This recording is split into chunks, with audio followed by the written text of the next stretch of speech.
Denton, longtime sports writer, covered the St. Louis Cardinals for the last 5 years. Actually, grew up in a family full of Cardinal fans, so I've followed the Cardinals more than 50 years.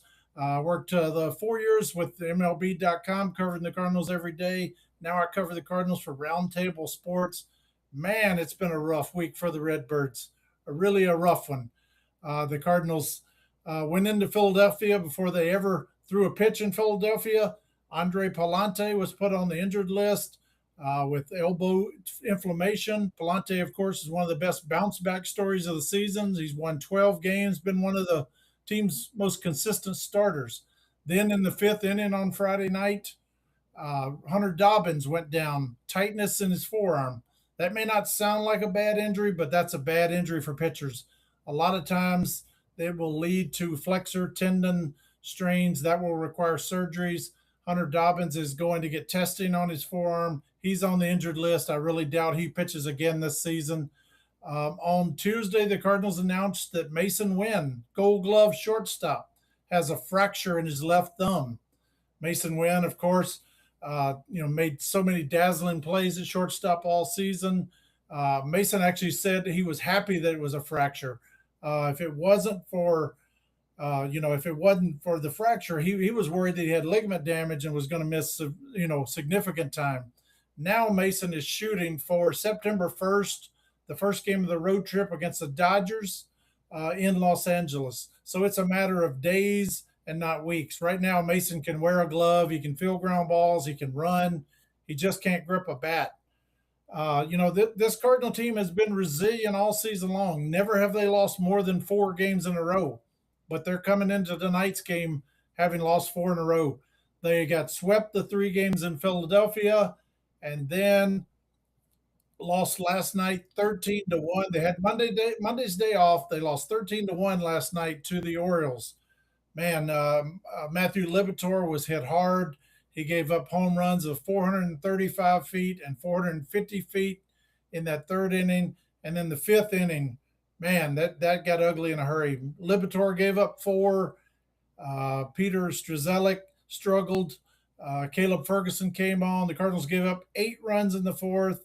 They were eventually beaten 13-1. Like I said, this is the 5th time this season now that they've lost 4 in a row. Never have they lost 5 in a row. But man, it's on Michael McGreevy tonight to get this team over the hump and get them back going again. They have been resilient.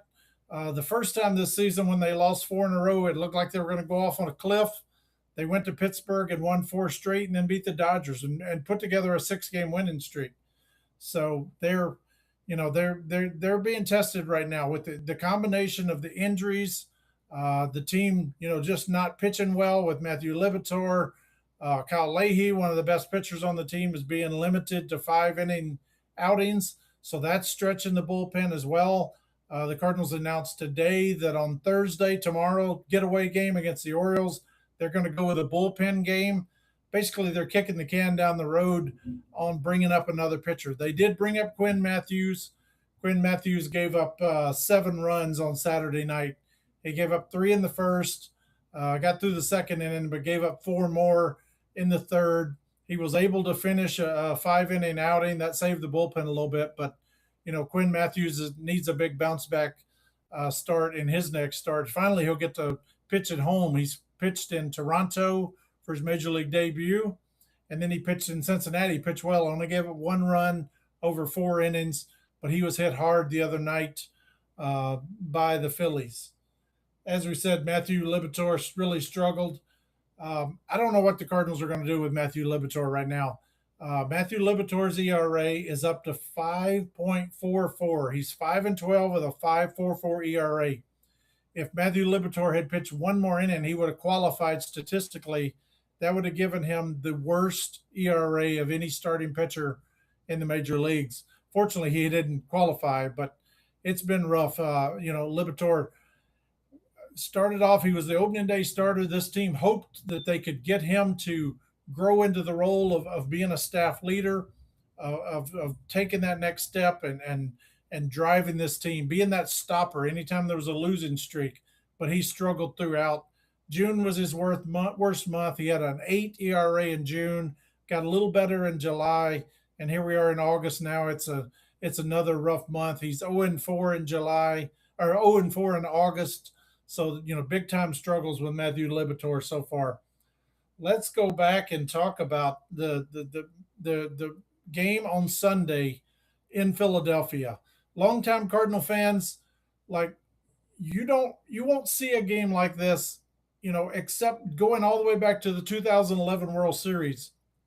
Game 6 of that World Series, the Cardinals were down to their final strike twice, and somehow dug their way out of it. David Freese tripled in the ninth inning to tie the game. They were down to their final strike in the 10th inning. Lance Berkman singled in a couple of runs, and then they, of course, won that game in the 11th and won the World Series in Game 7.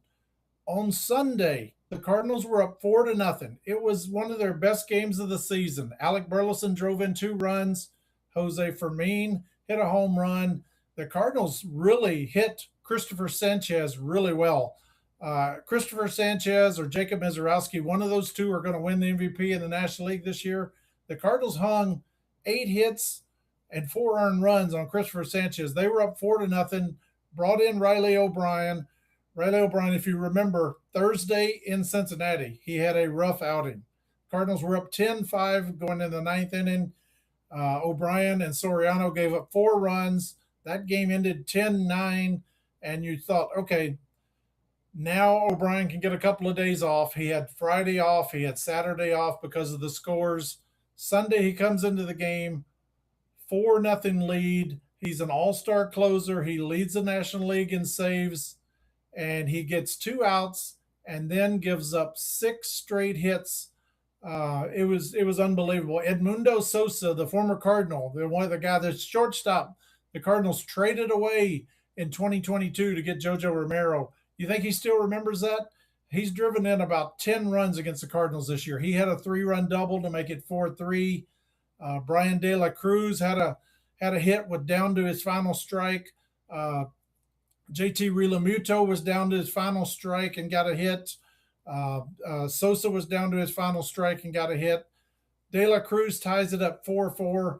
Statistically, if you looked on the analysis boards, the Cardinals were a 99.6% chance to win that game. 99.6. You're not going to get odds anywhere better than that in the world. 2 outs in the ninth inning, down to their final strike 3 times, and the Phillies get the game tied. And then, to make matters even worse, O'Brien goes up 0-2 on Kyle Schwarber. Schwarber works a count to 2-2, and then he hit an absolute bomb. 460 feet, I think it was. It was over the batter's eye in center field, a walk-off 2-run home run. So the Cardinals, here's a game that they led 4-0. They led with 1 out, with 2 outs. Phillies down to their final strike 3 times, and the Cardinals lose that game. They had Monday off, but you can't tell me there wasn't a hangover of sorts on Tuesday. I mean, they lost 13-1 on Tuesday to the Orioles, so there has to be a hangover still going from losing a series, losing a game. You got Christopher Sanchez down 4-0, and you 2 outs in the ninth, and you don't win that game. That's a tough one to bounce back from. So, like I said earlier, the Cardinals have been a very resilient team, but this stretch right here is going to test them more than any stretch that they've had all season. They've got to find a way to dig out of this now. They are now 5 games back of the wild card. This team has talked openly about wanting to make the playoffs, wanting to get to the playoffs. But it's looking dimmer and dimmer if they don't get this thing back on track soon. They're 5 games back. They are behind the Miami Marlins. They're behind the Diamondbacks.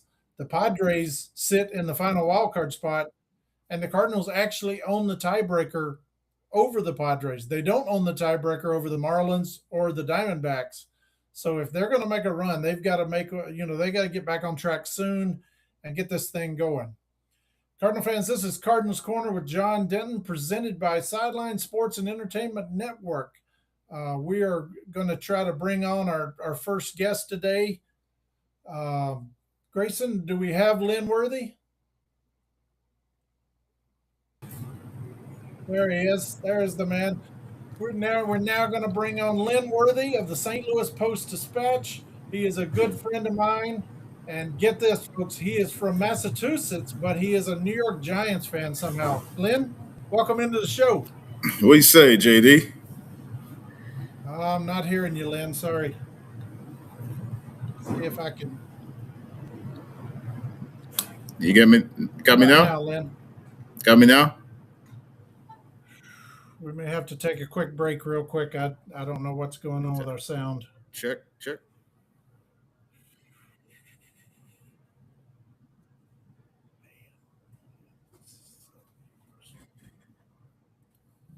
Test, Grayson, let's test, take a test, quick break. I'm going to step out 1 second.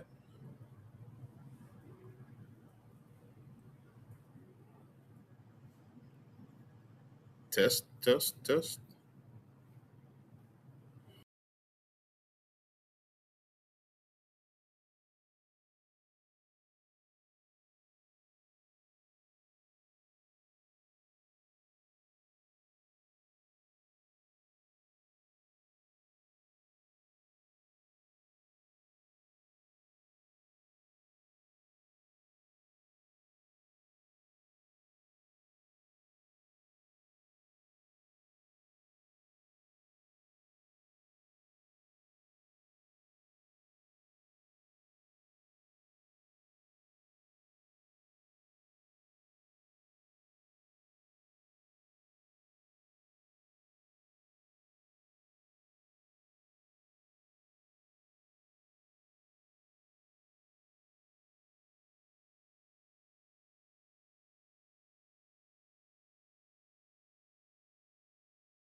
I'm ready. I'm ready.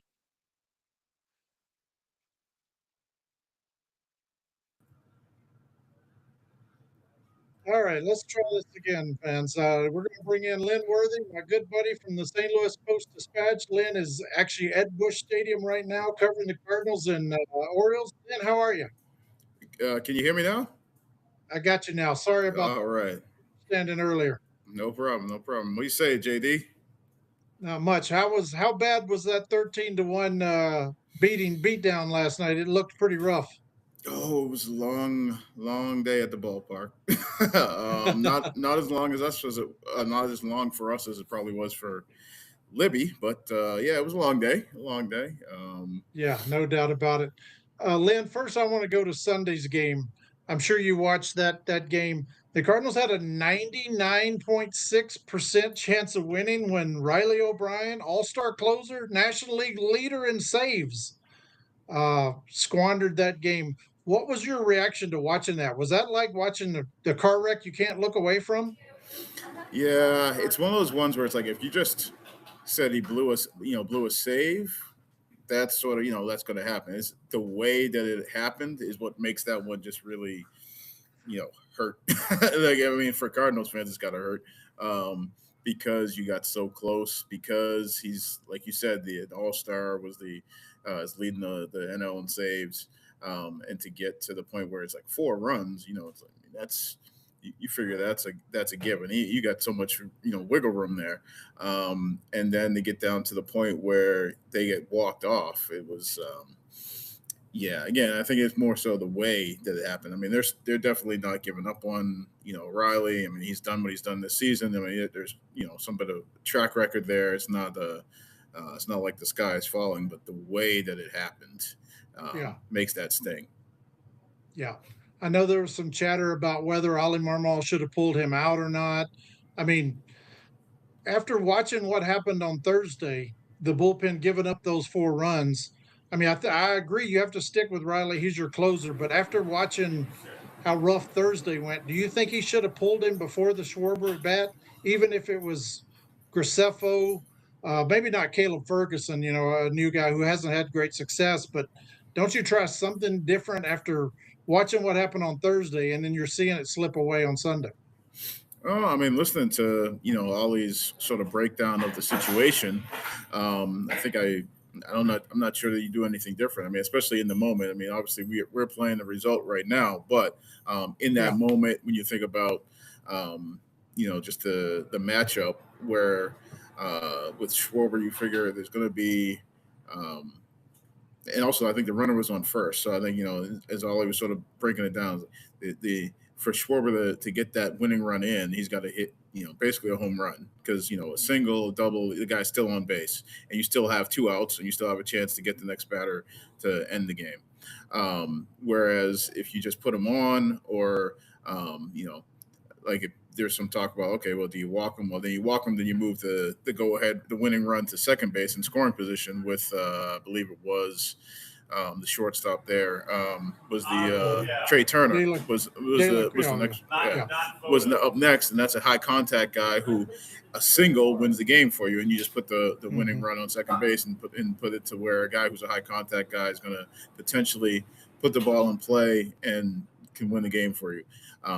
So going after Schwarber, and then also, I mean, I think remember what the count was with Schwarber. He got the two strikes on that one, right? I mean, 2-2. so Yeah, he got ahead 0-2.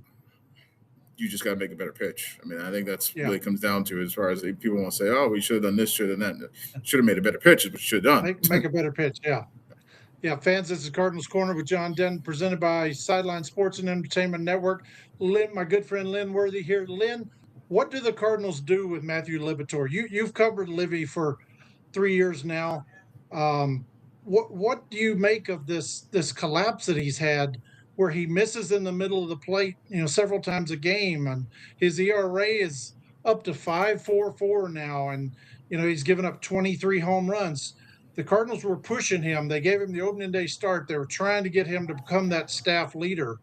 What do you make of Liberatore's season, and what's his future as a starter in St. Louis? Well, for the rest of the season, he's making the starts because they don't have a whole lot Yeah, of options. So that's that for the rest of the season, he's making the starts. The off season will be interesting, but I also think back to last season, and we think about Palante at the end of last season, and there were people who were sure that that was the end of it for him, and that ship had sailed. And then you look at this year, and now, yeah, exactly. And then you look at this year, and you can make the case as their most consistent starter. And actually, I'd asked Ollie earlier today. I think because there were certain things, specific things they went into last season, off season, I should say, with Palante, and said he's got to be able to change this, this, and this for him to have a chance to start and have success. I said there's the same thing with Libby, and he said, well, yeah, there's things. He said, but he's doing some of those things. It's just a matter of he's not doing it consistently.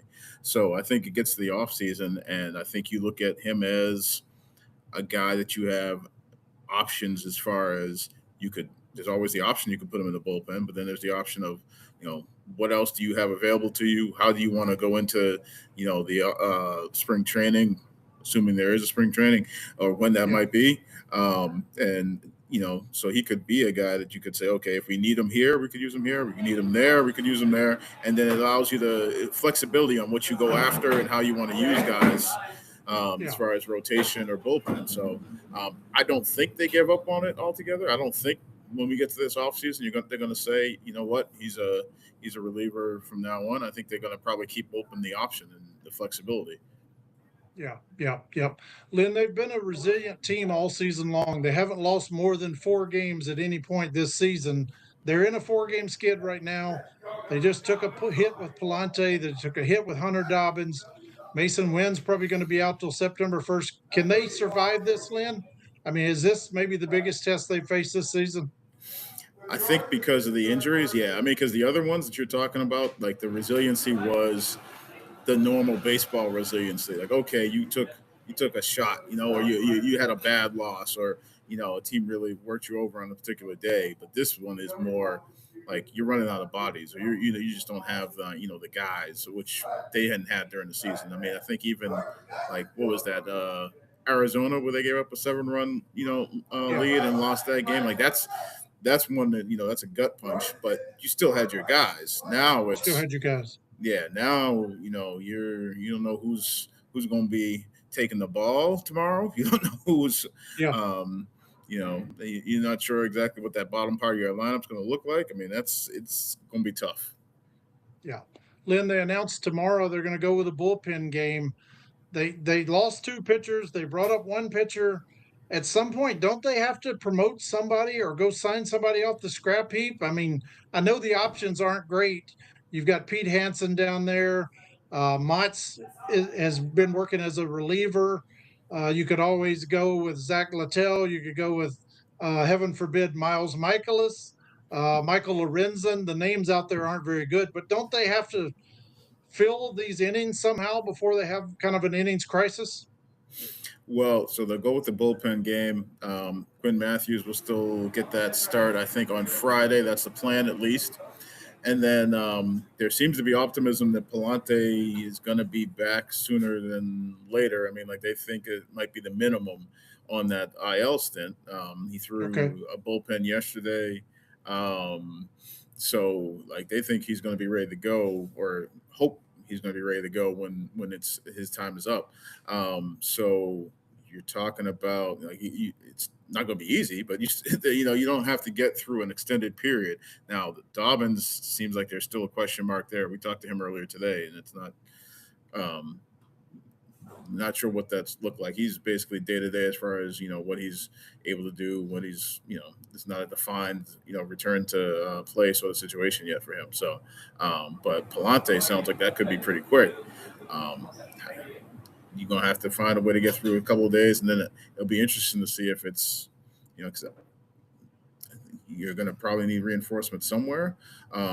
When Dobbins went down, I believe that's when they brought Fernandez back. So it's not, Mm-hmm. Yeah. they haven't added another starter. They've been looking at bullpen arms, trying to get, more innings. They're going bullpen no matter what tomorrow. It's just a matter of which guys it's going to be. And that we're going to find that out depending on how things go tonight with McGreevy. Mm-hmm. So yeah, it's going to be interesting, but I don't know if they're in a rush to go out and add you know, somebody just for the sake of eating some innings. But I wouldn't be surprised if they get to that point. But I don't think they're rushing to do that yet. Yeah. Lynn, before we get to some rapid fire questions, one last one. Uh, I think I picked 78 and 84, and I kind of was wondering about whether that was going to be too high.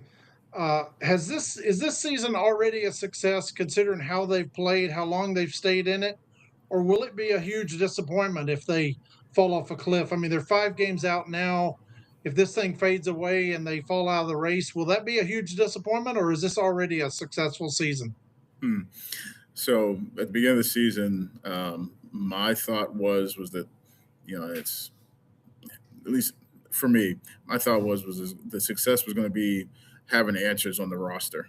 So it wasn't going to be so much wins or playoff spot. It was going to be having clear answers, so you don't get to the offseason and say, well, we're still not sure about this guy. We don't know what this guy, where we stand with this guy or that guy. I mean, the fact that you have answers on Jordan Walker, J.J. Weatherholt, Alec Burleson, Kyle Leahy, Andre Palante. The fact that there is at least it's not a question mark on some of these guys. To me, that was going to be the bigger decider of whether or not you consider it success.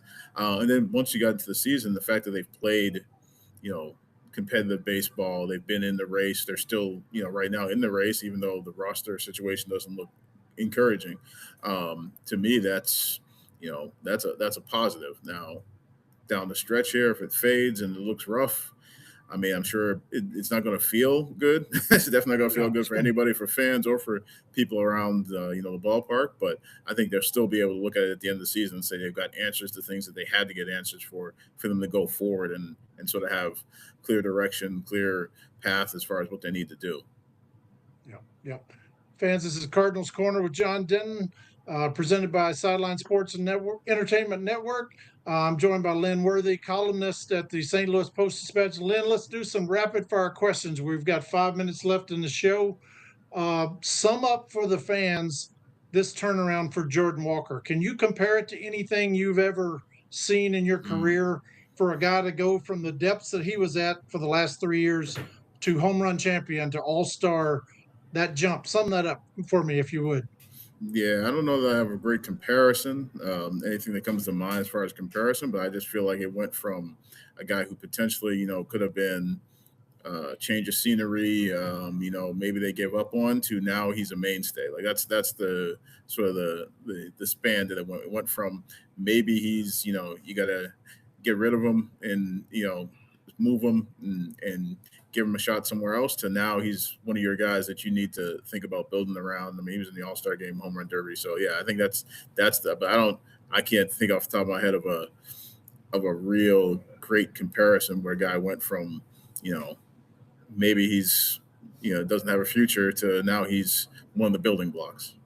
Yeah, it's unbelievable. He's probably going to get a $200 million contract, and like you said, he could have been traded, especially the way spring training went. Lynn, Kyle Leahy has gone 11 straight starts with allowing two or fewer earned runs. That's something that Bob Gibson did in 1968. Can Kyle Leahy be this team's number one starter next season? I wouldn't. I don't think I'd put him as a number one, but I think he's definitely in your rotation. Like I don't know. I mean, I guess, and when I say not a number one, I mean if you're talking number one like a Zach Wheeler or like Clayton Kershaw was back in his heyday, or guys like Verlander, like that type of guy, like I wouldn't put him in that category. But as Yeah, far as yeah. maybe he could be the front of this rotation, depending on what this rotation looks like. Like a Sonny Gray was the last couple of years, where he's the guy that maybe he's not an ace, but he's the lead guy in your rotation just because he's the most dependable. Potentially, he could be that. Yeah. Lynn, who's done a better job? I'm going to put you on the spot here. Oliver Marmol, possible manager of the year, or Chaim Bloom, possible executive of the year. Who's done a better job between those two? I'd give it to Ollie right now, just because I feel like he's gotten more out of this group. Like the group together just that you put together on paper, it's probably not as impressive. Like Heim's job as far as putting it together probably hasn't been as impressive as what Ollie and the staff has gotten out of it. So I'd give it to Ollie.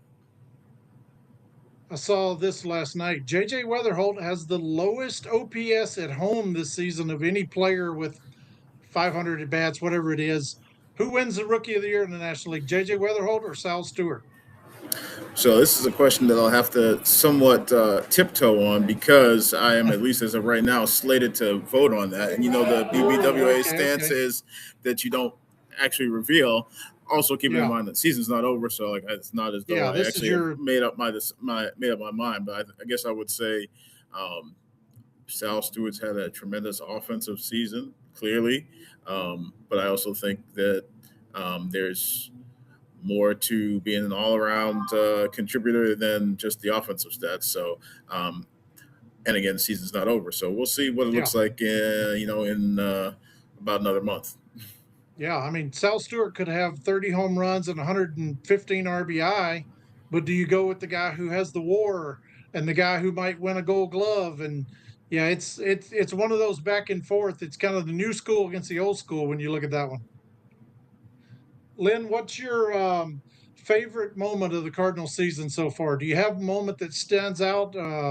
Maybe a column you wrote, or a favorite moment from this team that kind of sums up the season that they've had?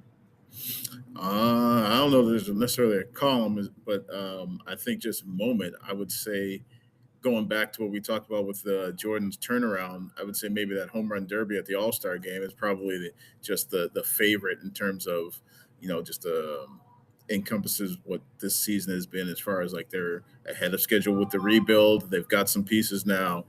They've got some guys that you can point to and have some hope surrounding them, and fans can dream on a little bit. So I'd say that's probably the moment.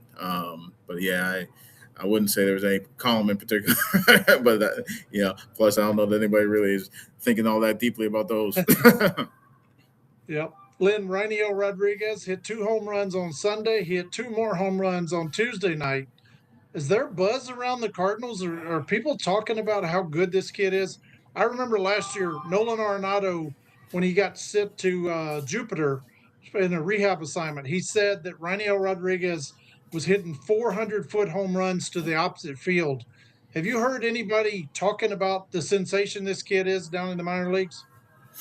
I mean, not sort of just organically like talking about, but I think people get asked about it. You ask some Yeah. people. I mean, I was talking to somebody yesterday about some of their minor leaguers, somebody who actually works in one of the other organizations, the scouting, and the name that really elicited the big reaction was probably more so the Jesus Baez, actually.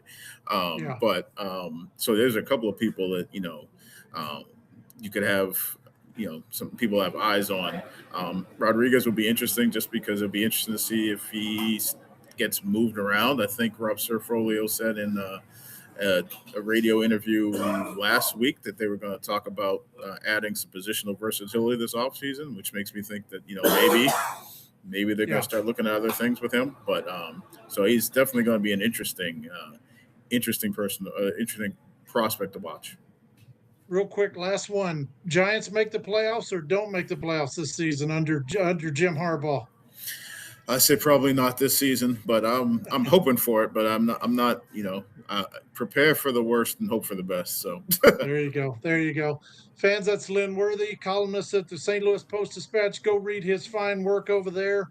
Again, this is Cardinal Corner with John Denton, presented by Sideline Sports and Entertainment Network. Thanks for joining us. Please subscribe to the show, hit that like button, and we will be back next Wednesday here at Cardinal Corner. Thanks, fans. Take care.